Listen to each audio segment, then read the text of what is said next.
Korang perasan tak, tahun ni influenza macam mengganas di sekolah dan komuniti. Ramai risau, influenza ni makin teruk ke makin okey? Siap ada yang suruh tutup sekolah sekarang. Ada juga kata benarkan bekerja dari rumah.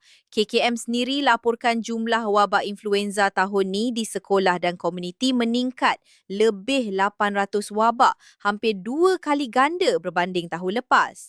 Tapi ada berita baik, kes demam dan sesama yang menyerupai influenza mula menurun.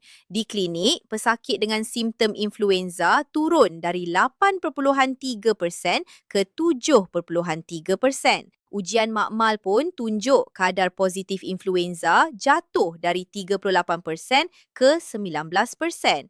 Dan menurut KKM lagi, virus yang paling banyak dikesan sekarang ialah influenza A jenis H3. Tapi walaupun kes dah menurun, jangan kita ambil mudah. Jadi kalau anak nampak lemah, tak nak makan atau minum, atau mata nampak cengkung, mulut kering, kencing sikit, itu tanda dehydration. Kalau nafas laju, terus bawa ke hospital. Anak kalau demam lebih 2 hari pun, jangan tunggu. Terus pantau diri sendiri dan anak-anak. Kes dah reda, tapi jangan leka.